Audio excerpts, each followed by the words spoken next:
Hi, it's Farah. Welcome to day 56 of the 90-day mental, emotional, spiritual well-being series.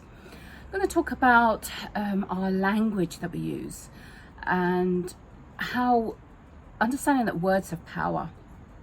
Words have motion. Words have emotion. And the words that we choose to use really affects our thinking. And our thinking affects our feelings.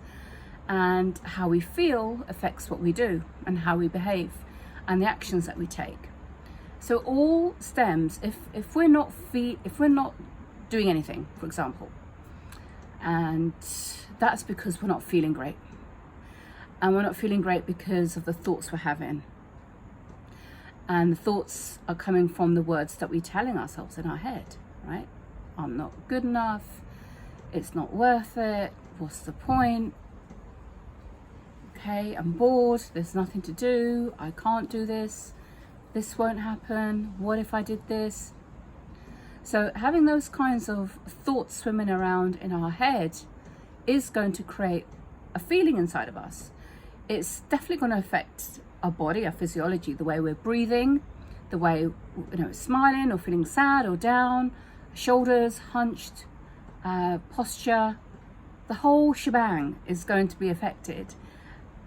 Because when we feel a certain way, our body is that vehicle for showing what that feeling is. And when we feel a certain way, then we are motivated to do something. We take action or we don't take action. Okay, we get inspired to do something and we go for it, or we don't and we just let it sit around in our head. So, and then obviously that affects the results that we get.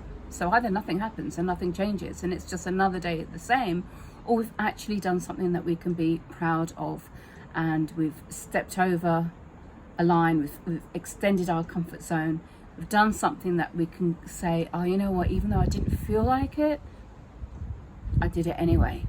So what is that missing gap? How do we do that? How can we actually change from having these thoughts? And I'm not going to say negative thoughts, because negative and positive, they're all valid actually. It depends on what you want. It depends on where you're at.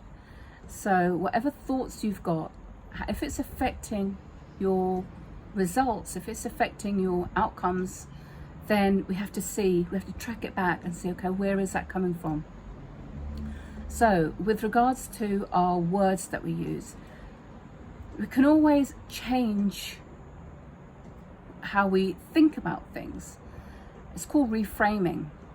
So if there's somebody in your family or in your social circle and you just think that they're really bossy and you have this feeling around them when you're with them and it just gets you back up and you don't want to do the thing they want to do, or it leads you into an argument with them. So, and that's what you don't want, right? You don't want to be around this person who you call bossy, who you identify as being bossy. First of all, if you can avoid being around them, that's another whole story.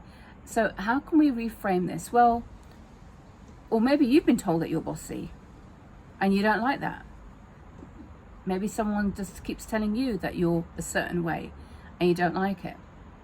So changing bossy can be something like quite self-assured or quite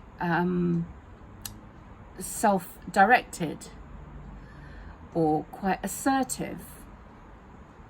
Okay, so similar kind of meaning but different way of saying it.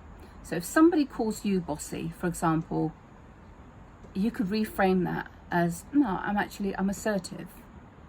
Okay, I know what I want and what I need to do. And similarly, if you have some thoughts in your mind, just think about how you can change those words. So I'm bored. Could you reframe that? Could you rephrase that as, I'm uninspired and I'm going to find something to inspire me? Have that little caveat. So acknowledge what it is in a different way, in a more forward thinking way, and then have an action around it.